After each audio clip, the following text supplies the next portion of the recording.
4 দিনের সফরে 13ই মার্চ বাংলাদেশে আসছেন জাতিসংঘের মহাসচিব আন্তোনিও গুতেরাস। 12ই মার্চ দুপুরে রাজধানীর ফরেন সার্ভিস একাডেমি মিলনায়তনে এক ব্রিফিংয়ে প্রধান উপদেষ্টার প্রেস সচিব শফিকুল আলম এ তথ্য জানান।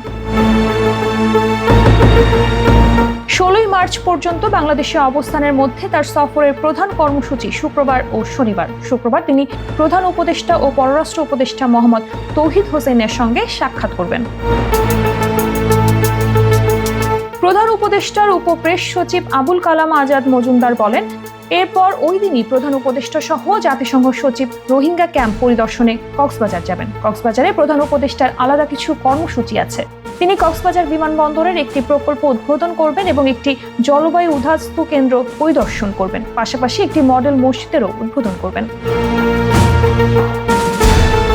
জাতিসংঘ মহাসচিব কক্সবাজারে নেমে সরাসরি চলে যাবেন রোহিঙ্গা ক্যাম্পে, যেখানে তিনি একটি রোহিঙ্গা ক্যাম্পে শিশুদের নিয়ে একটি ক্যাম্পিং এবং রোহিঙ্গাদের পুষ্টি ও সহায়তা বিষয় নিয়ে একটি প্রেজেন্টেশন শুনবেন। এরপর রোহিঙ্গা কালচারাল সেন্টারে গিয়ে সাংস্কৃতিক পরিবেশনা দেখবেন। এছাড়া তিনি কক্সবাজারে একটি লার্নিং সেন্টারও পরিদর্শন করবেন।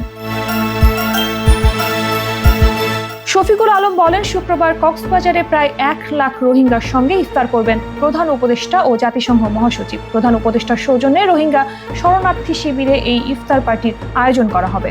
ব্রিফিংয়ে প্রেস সচিব শফিকুল আলম আরও বলেন, জাতিসংঘ মহাসচিবের এই সফর রোহিঙ্গা সমস্যা নিয়ে বিশ্ব নেতাদের নজর কাড়তে সহায়তা করবে। প্রেস সচিব আশা ব্যক্ত করে বলেন, এই সফর রোহিঙ্গাদের জন্য প্রয়োজনীয় আর্থিক সহায়তা এবং অগ্রগতির পথ উন্মুক্ত করবে। রোহিঙ্গাদের জন্য মানবিক সহায়তা অনেকটা কমে গেছে। আমরা আশা করছি জাতিসংঘ মহাসচিবের সফরের মাধ্যমে এই মানবিক সহায়তাগুলো জোগাড় করার উপর একটি ভূমিকা রাখবে। তাদের পুষ্টি সহায়তা খুবই জরুরি। তিনি বলেন, রোহিঙ্গাদের জন্য প্রতি মাসে প্রায় $15 মিলিয়ন আন্তর্জাতিক সহায়তার প্রয়োজন হয়। রোহিঙ্গাদের জন্য যে সহায়তা আসে সেটা যেন বন্ধ না হয়, তাতে যেন কোনো প্রভাব না পড়ে সে চেষ্টাও চলছে। প্রেস সচিব বলেন, জাতিসংঘ সেপ্টেম্বরে রোহিঙ্গা বিষয়ে একটি আন্তর্জাতিক সম্মেলন আয়োজন করতে যাচ্ছে। ফিনল্যান্ড ও মালয়েশিয়া এতে কো-স্পন্সর হিসেবে যুক্ত হয়েছে। এই সম্মেলনের মাধ্যমে রোহিঙ্গা সমস্যার দ্রুত সমাধান হবে বলে আশা করা যাচ্ছে।